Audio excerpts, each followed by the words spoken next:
what do you do if you're in the middle of starting a job, 2 jobs, and your recoil breaks?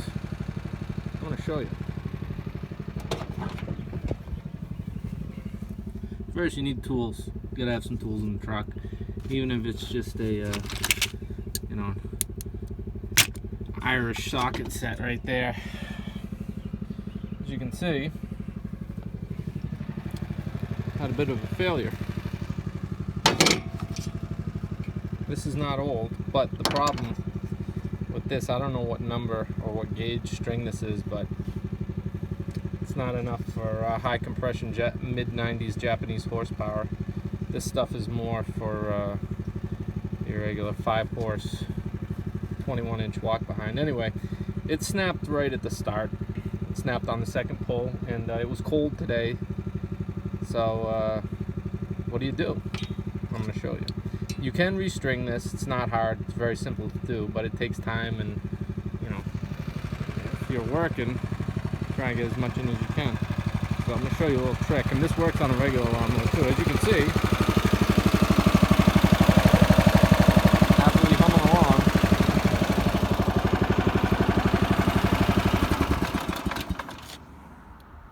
Let's get it started.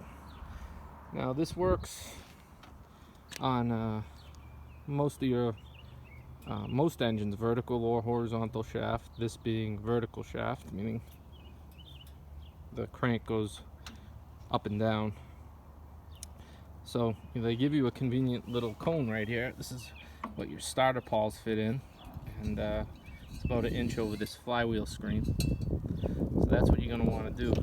Now I can get this. Try to do it while holding the phone. Let's see. Basically, you want to make sure you got fuel, because I just finished. But if you go through all this hassle, make sure your fuel's on. If it's cold, make sure it's choked. So you don't have to do this too many times. You can do it as many times as you want. It's just you're the recoil. So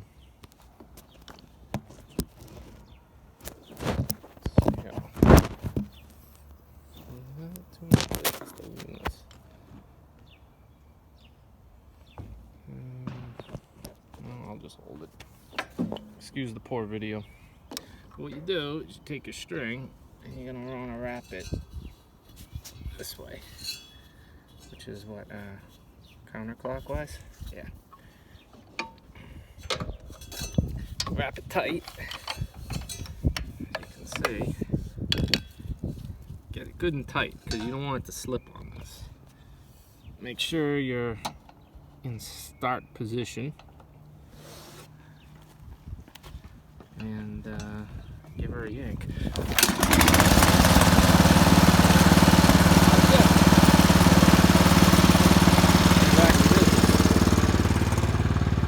Now that was easy because that engine's hot, but it took me, like I said, it was 38 degrees this morning. It's warmer this afternoon, but that was a cold engine. It's an older engine. Having a metric socket set helps, but when you're out in the field, you never really know what you're going to run into. So what are your options? You quit, go home, shelter in place. Well, that's just ridiculous. Bring it to a dealer and maybe you get it back by July, or you adapt and overcome, and that's how you do it, at least in that case. And that'll get any lawnmower going. I'll fix that tonight. The other thing is, I could have restrung it with that string, but it's going to break again. It's already been compromised, so I'm not going to reuse that string. With that rope, I'm going to run a new rope on it. So why should I take it off twice? And now, I could leave this thing running on the trailer. All my lawns are local in town. I only have 4 on my street, but these two happen to be side by side.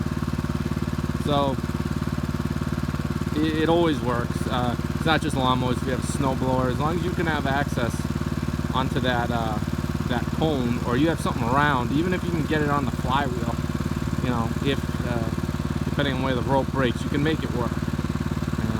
Is it a little more time consuming? Sure. But it works. And it'll get you up and running and earning. Because after coming here and then having to drive home and not getting this job done, having to come back, this truck gets 10 miles a gallon, not that it's far, but I'm here. That's a waste of time. I don't have time for that. Waste of money. So, that'll get you out of a jam.